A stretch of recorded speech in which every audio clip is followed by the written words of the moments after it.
Hello, everyone. Welcome to our first quarterly report as the Trust Chain Working Group. Uh, I'm really excited to share with you our quarterly report from Q1 of 2026 and have three experts with me to be able to talk through some of the key observations that the Trust Chain Working Group has talked through in the last quarter, understanding the attacks that we're seeing, understanding what we need to do as defenders in order to be able to uh, protect ourselves and the interests of our organizations. And I'd love to just have everybody introduce themselves. I am Greg Crabb. I'm CISO in residence at Ballistic Ventures and very honored to host this first quarterly report. Cassie, could you introduce yourself? Yeah, I'm Cassie Crossley. I'm the former Vice President for Supply Chain Security at Schneider Electric and now CEO, co-founder of VolNow. And I'm author of the O'Reilly book, Software Supply Chain Security, Securing the End-to-End Supply Chain for Software, Firmware, and Hardware. I'm always impressed with you wrote the book on this topic. So thank you for Like, joining us, Cassie. Sangram, can you introduce yourself, please? Absolutely. Thanks, Greg. Thanks, Gracie. You have a lot of examples now to talk about. So your V2 of the books will come out with bunch of these stories and this real issues we are dealing with. Sangram Das, CISO and VP of IT at Sysens, based out of Bay Area, and been with Sysens for 3 years. My background goes to various companies like PayPal, Square, Silicon Valley Bank. Right before this role, I was at CDK Global, which was a public company, went private. So glad to be here, and thank you for putting this together, Greg. Yeah, and Sangram, thank you for being the chair of the Trust Chain Working Group. Uh, Sahil, thank you for joining us, and if you could introduce yourself. Thank you very much. It's an honor to be part of this panel. So yeah, with all you industry experts, it's happy to be part of this. So yeah, my name is Sahil Banushali. I lead the technology risk over here at Lucid Motors. It's been today would be my tomorrow. I'll be completing 1 year at Lucid. So yeah, so it's my anniversary at Lucid Motors. So before this, I worked at consulting KPMG and then worked for a brief at Visa in the cybersecurity practice. And yeah, I'm happy to be part of this panel and looking forward to it. I think you are right there with us all from experience, and really look forward to your insights from your vantage point, Sahil. Thank you. We're going to hop right in. We're going to look at Q1 2026. What was the threat landscape that we were looking at from a third-party risk management perspective? We saw some real significant systemic acceleration when it comes to attacks against identity, attacks against SaaS infrastructure. We had some really important attacks against AI and ML, maybe even a fault on one of the major providers parts there. Supply chain attacks were, the central theme of all of this, and we even had some telecom interruptions. So that's what we talk about in the Trust Chain Working Group. Excited to continue the conversation with our colleagues here. And what we will do is cover, um, this perspective that we want to give is really how do we give you uh, valuable information? And Sangram, can you talk a little bit about what we're Absolutely. really trying to do here? Yeah, absolutely. So as a group, we have been obviously reading, like many of you, trying to digest and trying to figure out how best we educate us and our world around us who are interested in software supply chain security. There are various elements to that, but we have a very simple objective. Can we provide some quick insight to our leaders who are managing these risks for the companies they work for, the organization they serve? This should serve as like a reference guide for CISOs and CIO, chief risk officers of the companies. By the way, we plan to share this deck in public domain. That could be very useful for anybody who is listening to this and subsequently want to use some of this information in various conversations with the board or leadership and in the areas where they're trying to influence various investment decisions, how essentially how to secure this complex software supply chain. End of the day, we are trying to be resilient. Hacks are happening, attackers are there. There are various motives. Sometimes it is financially motivated. Sometimes it is the mistakes we do, honest mistakes we do. But end of the day, can we continue to be those resilient businesses, right? End of the day, we have to make sure that our customers are being served, and we are able to do that in a very smarter way. Our goal: help educate each other, share information, and obviously anybody who's listening to this are interested to be part of this conversation, please reach out to us. We'll be more than happy to be collaborating with you. That said, Greg, I think we have a lot of information to talk about, right? Let's go right in. Outstanding. Thank you, Sangram. And obviously, Q1, we had and continue to have the Iranian conflict.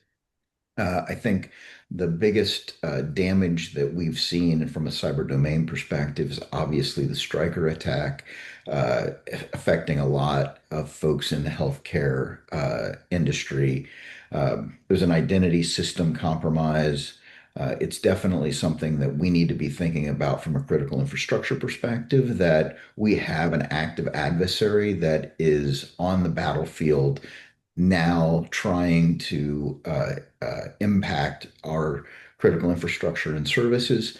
You know, any thoughts on what we need to be considering in this space to to be vigilant, I think. Yeah. Cassie, do you want to add something before I jump in? No, no, go for it. Well, so I think sometimes knowing, possibly we don't even know that with the products we create, our customers use some of our products, and they are part of the larger infrastructure of the and essentially we being part of the supply chain in a way need to be very careful what we deliver to our customer. And in this particular scenario, the motivation is very different, right? And we have already seen that identity seems to be the easiest link in a way they try to get in. And having a simple uh, detection program where we are able to scan and getting inbound leads in terms of stolen identities or lost identities, and ensuring those are quickly taken care is a huge thing to do. So there are many controls we look at. Obviously, we things we control. There are a lot of things we do not. But particularly with respect to identity, if there are platforms which is going to give you stolen credentials and some attribution with respect to that, let's be proactive. Let's get that information and trying to manage that in our infrastructure. Yeah, Sahil, how as OT professionals should we be thinking about uh, controls, infrastructure, protection, resilience? Um, Love to get your perspective. No, yeah. So as rightly said by Sangram, like the identity, even the operating technology or the ICS system, they still have their inbuilt. Sometimes people still in the industry use default credentials. So it's very important now. People are not just not think about IT, but think about the critical infrastructure of the governments, the manufacturing units. You need to secure those. Look at the vulnerability management of those systems because industry focuses on software's uh, vulnerabilities. Yes, is there. But even using the ICS system, the internal control systems, or even the OT, they have their own piece of software. People do not think about that, and the attackers are not waiting, hey, someone will take care of it. So they are really looking to those infrastructure and bringing it down, like attacking your water supply, your electric grids. That's building down the entire infrastructure of the country. So people, companies should think, and with this iron attack, it's even more evident even in the regular supply chain. Forget about the software, even the regular supply chain building things, there is so much of things going on, and securing them is very key. So it's just not that, but looking at the holistic thing, especially identity is very key even in the operational world. Yeah, I think all of those are really good points, Sahil. And definitely something that we need to be vigilant on. I want to turn the focus to all of these software supply chain events that we've seen. I mean, it's like the technique du jour these days. Uh, and I know, Cassie, you're very passionate about many of these. This one, you lit Yes. up on. What are you seeing, relative to this particular attack and this family of issues? Yeah, there's many different kinds of software supply chain attacks, and this one is one that I've cautioned folks about, and I have been telling people keep updated on your libraries. Make sure that you're at the latest level so that you don't have vulnerabilities and things that have been fixed. And then it's sad that that's what they did, and those folks that were using those latest libraries were the ones that were compromised in various different attacks over the Q1. And so I implore people do the right thing, but you also have to be aware what's happening in the ecosystem of your software supply chain on your dependencies, whether it be your open source dependencies or even commercial dependencies, and we'll talk more about that. Wow. So this is the one where people got punished, leaders got punished, or companies got punished for doing the right thing. Yeah. Yeah, I mean, it begs a question. On the slide deck, we put as a strategic mitigation to age releases, so that what do you think about that? Do you think that's a proper mitigation, or do you think that that's not proper, right? I mean, Right. yeah, what's your It's thought on that, Cassie? I might have been it's wrong in tough. putting that as a No, strategic no, it's mitigation. I was recommending people to look at N minus one and really aging some of those releases. But then you have platforms where you can't afford that because the moment the CVE is registered, people are looking for the exploit window and they're developing exploits against it. So it's really a cautionary tale is to be able to move backwards if you need to quickly. But in this case, it was just a massive ripple effect in that area. Yeah, it just harkens back to me, in account takeover fraud. You always have to be uh, vigilant over new account creation. And, are we at a point now? Do we need to be vigilant over new open source library updates? And, I just, it's fascinating to me.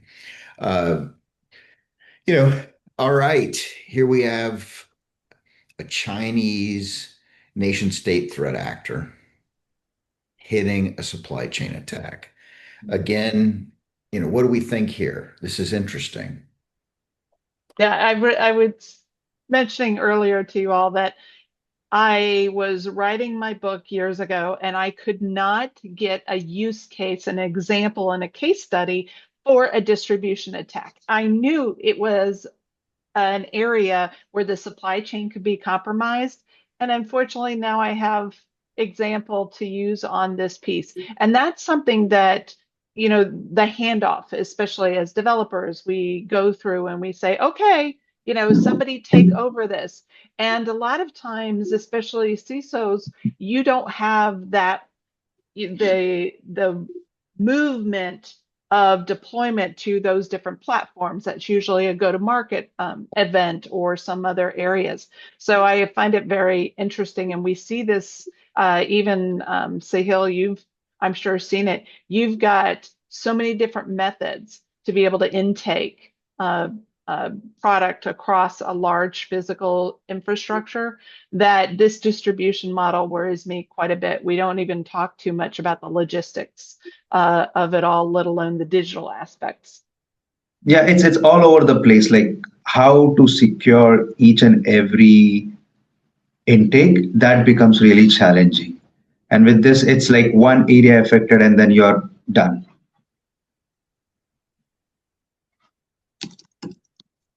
think you're hitting the nail on the head. And here's another.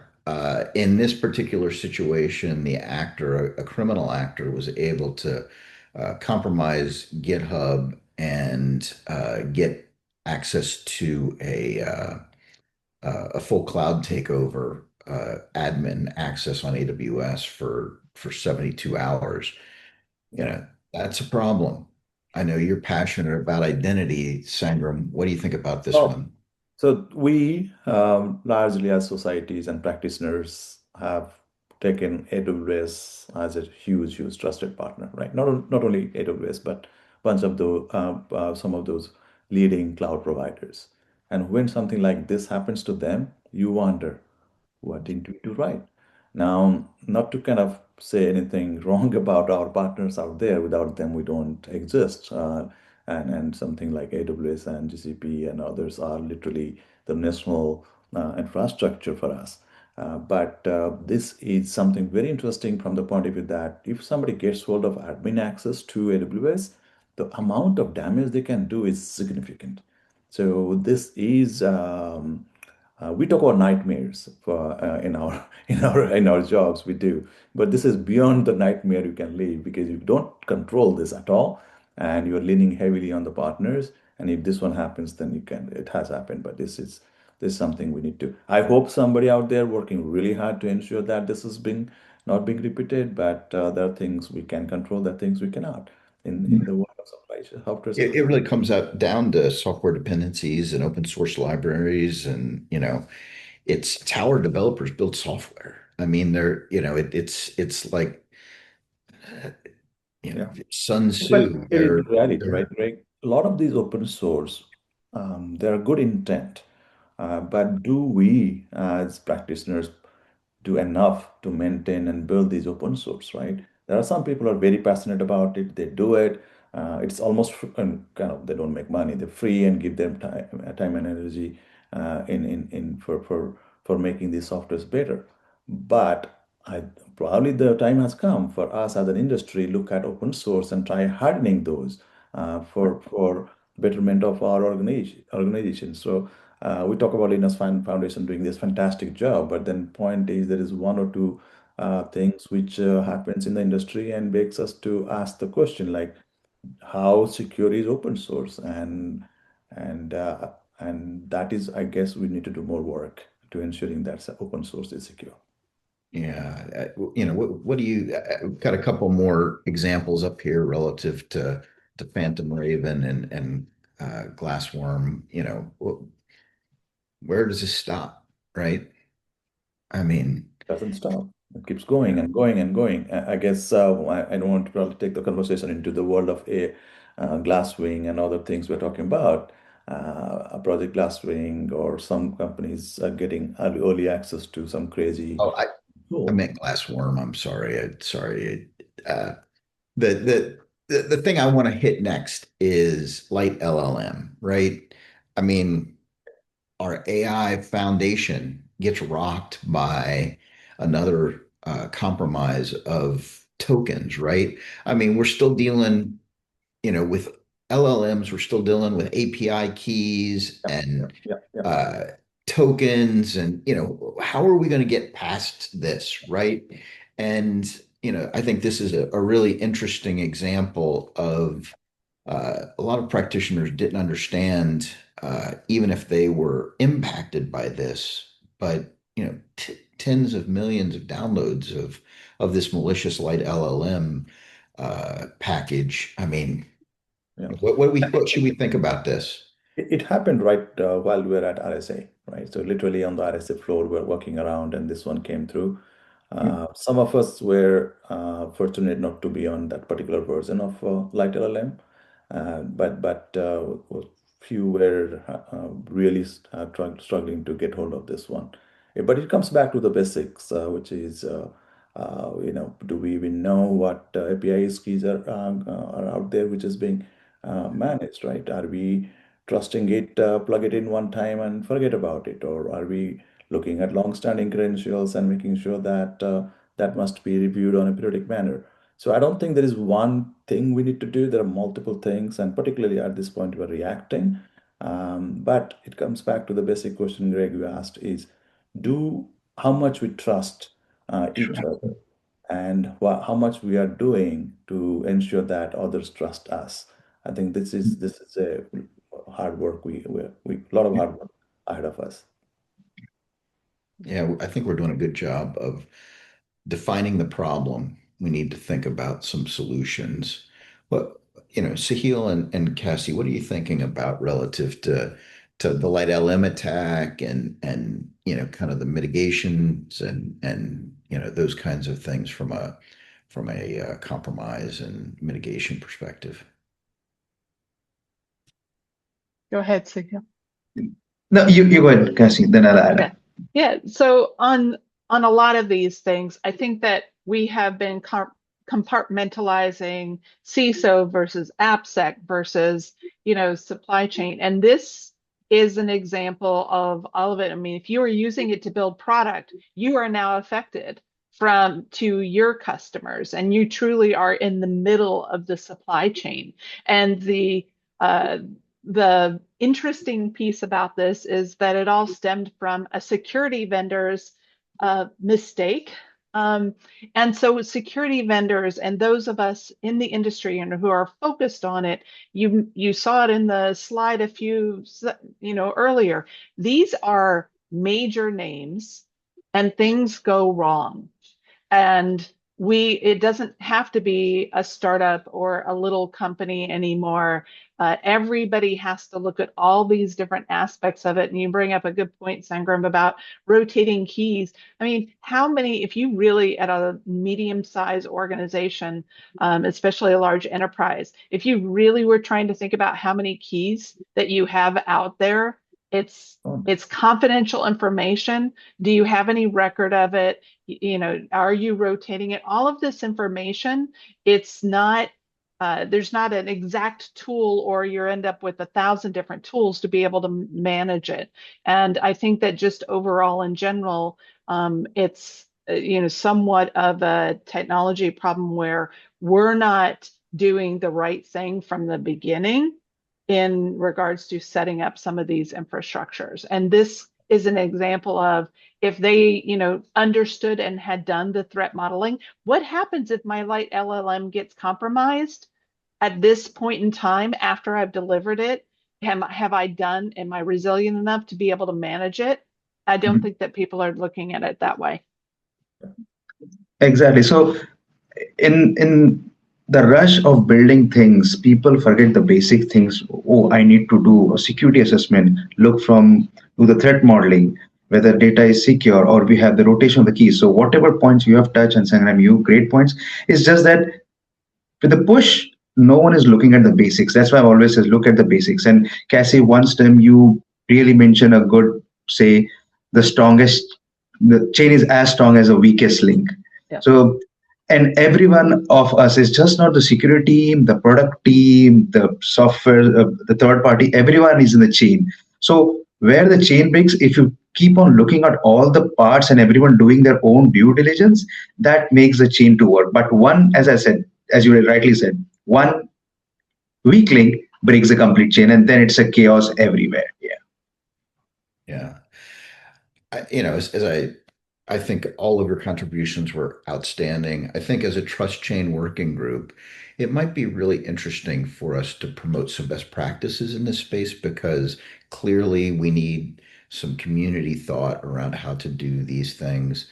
Uh, would would a trust chain working group tabletop exercise yeah. or some other activity like that be a worthwhile next step? Because clearly these these dependency attacks aren't going to go away anytime soon. It's Yeah. only going to Yeah. accelerate. Something let's think and work on it. Yeah. Yeah. Uh, well, let's finally change topics. Not that this is a better topic, but talk about dependencies. I think we're all dependent upon Anthropic these days. And, one of the big things that came out last quarter was a breach of one of their latest models. And, you know, I know it was friendly fire and a misconfiguration on their side, but how should we think about our dependencies going forward relative to a compromised model set? What did the adversary learn about how they're they're building, and what do we need to be thinking about?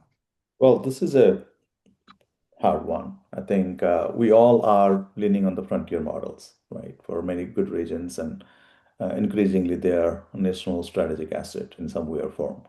And when something goes out, we do not know what else got out with this, right? There are IPs. So we, from outside in, we think there's quite a bit of intellectual property and creativity and the depth which is this company have. And if some of that goes out to bad actors, then we have a problem, right? So this is a big one in my view, though we are not really uh, doesn't have a direct impact at this point, but there could be a lingering impact, which probably we don't see at this point. I think that I would call it friendly, not just friendly fire. This was a friendly explosion. They have really shot themselves in the foot. So, yes, the friendly fire, but that shows how a security centric organization and one very careful, it takes just one mistake to lose critical IP. And we've seen this Yeah. for over a decade when it comes to AWS S3 buckets and all sorts of levels. And what I haven't heard too much, I mean, they did put something out, but what changed in their controls to make this not happen again? And is there learnings that they can bring to the community to make it preventable from other cases? So out of all of the, you know, the all of the agents and security things that they have going on, why didn't it catch this?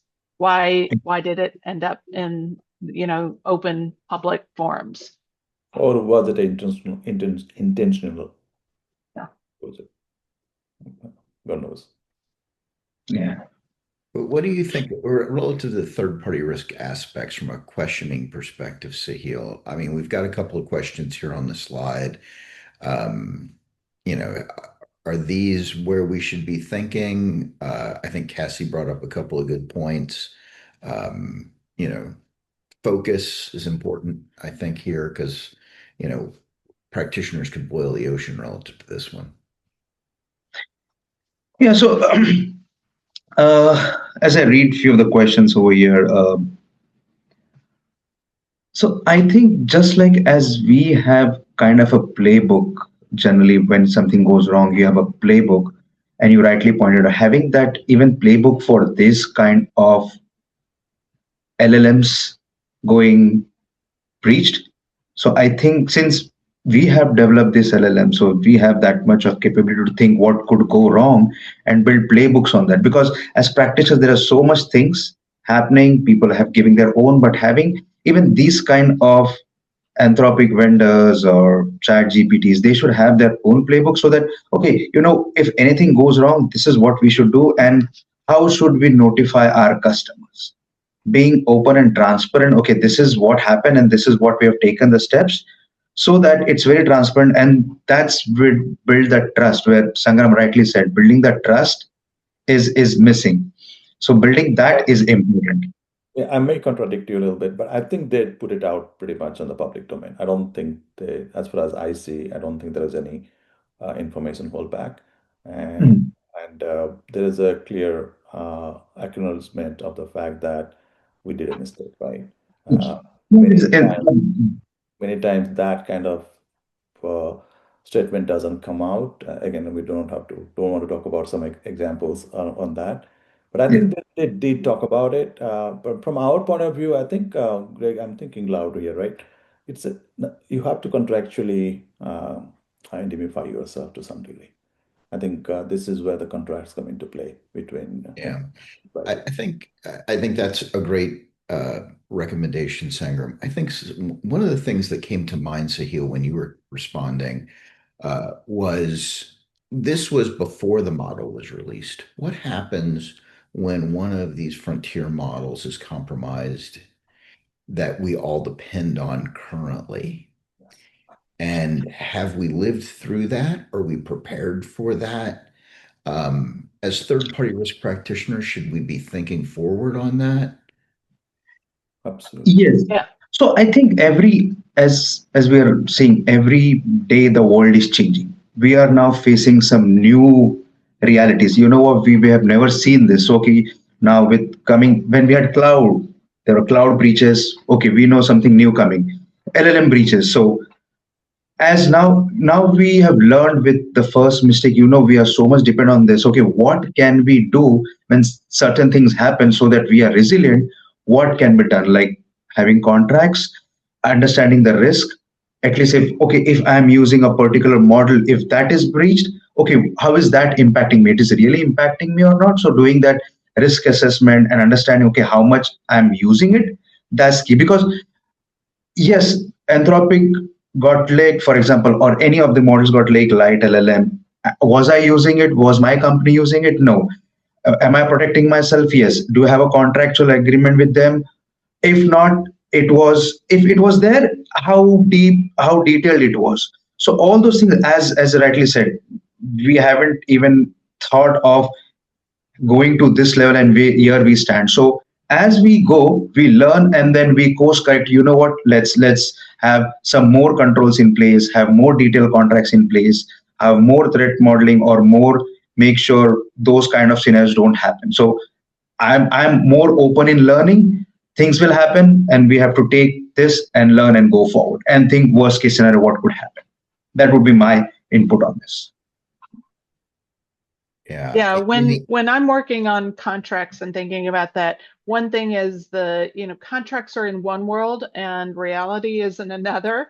And what's happening in a lot of this is that you can have in your contracts audit right incident reports and things like that. But if you don't have the right details about how to respond when an event occurs and that playbook that Sahil was talking about, from the vendor side, the supplier side, but also your own company, it makes a big difference. Thank you. Yes. Yeah, like we had a SOC playbook, or we have our tabletop exercise, or we have all kinds of playbook when malware attacks, what to do. Now, in this case, internal to company, what are you going to do? And the right to go more details, hey, give me the logs or give whatever details, next level details that we want to make sure nothing is impacted or nothing is breached. So all those fine printing will start going more and more. And the legal and the privacy team getting more involved in this rather than more of a security. And sometimes we don't even have leverage to negotiate some of these contracts. If you look at That's our right. frontier models, it is pretty much being point to a online contract, and you just essentially sign it, right? I don't think contract is the answer, but there are some way you have to figure out how to minimify. But coming back to the original point Greg we were making is how best are you going to respond? Uh, Yes. and I think resiliency stays in the way we respond to some of the threats. Of course, we need to proactively think what can go wrong and try to mitigate that. But then resiliency in terms of incident response will be key in future. Yeah. yeah. In the interest of time, Uh, there were a lot of other things that we have in the quarterly roundup deck. Shiny hunters attacking Intune and figuring out, the security layer can be a control plane for compromise. Verizon and O365 outages that we dealt with from a dependency, from an operational resilience perspective. We're not going to have time to talk about those. We can go. This can be clearly 2 hours of discussion. Um, I'd like to land on some takeaways. We've got some recommendations here on this slide, but in your mind's eye, around the horn, what are some of the key takeaways that you're taking from what we saw in Q1, and how should we be thinking forward? Let me My, go back. Maybe, Kash, you can join very quickly. Sorry. First of all, this was fun working with you, Greg. You have definitely put in a lot of work, and all of us are reading through this. I don't think we're really prepared for to deal with software supply chain and the way we should be. The more and more I personally read and see the landscape of attacks going on, I deeply feel that we got to do some things differently in terms of response. And what do I mean by that is, do I even know in a smarter way to find my software supply chain dependency graph? Or is there a smarter way of finding my software supply chain identity graph, right? So I think those are the areas where things will emerge in future. This is, in my view, we glad that we started talking, putting something in public domain, but in future we'll see a lot more to be done in terms of prescription, and even the companies will come out. The newer companies will come out with, as you talked about, is there a simple way to even know what kind of, we talked about human identity, non-human identity, NHI, but it is agentic identity, or maybe there are persistent access which stays between infrastructure, and if one changes, what happens to other? There's a lot to be unpacked, but the more and more we get into this conversation, and in fact, this is though it is our first iteration, Greg, but for last two quarters we have been talking about this. This becomes really serious. Like so much of unfortunate things are happening to the companies. Cassie, I'm going to give you the last word. Sahil, what's your recommendation here on the executive takeaways? I think Sangram summarized it really well. So I don't have any words, but as I say, as we things come, we iterate and iterate. That's what I can say. And we keep on learning and then see how sophisticated the attacks are happening. So I would say be vigilant. Good that we are having this trust chain because people are focusing on different areas, but this is the one area that we should all be focusing on because we are all dependent on each other. So I would say iterate. That would be my take on this. I love your agile approach. Cassie, I'll leave you the Yeah. last word here. So I think it's a combination of everything that we've talked about, but from a dependency standpoint, if you have not talked and table talked or even walked through, take this deck and say, could this happen to us or to one of our key vendors? And what are we going to do? It doesn't have to be a complicated exercise, but you walk through and you say, what if this got hit? What if this? Are we prepared? Because this is not standard controls that you would have in any organization. This is not on the CIS or COBIT or SOC 2 reports. It's not anywhere. And that's because they are looking for brand new ways to infiltrate our systems, and new mistakes are happening every day. So I really, please take this and walk through it with your teams and think about it, what happens to you or to your vendors and suppliers, and what are you going to do about it? Unbelievable advice. Thank you all. This has been an outstanding presentation, first iteration of our threat report for Q1 of 2026. Cassie, Sangram, Sahil, grateful for all of your contributions here. Thank you, everyone, and we'll look forward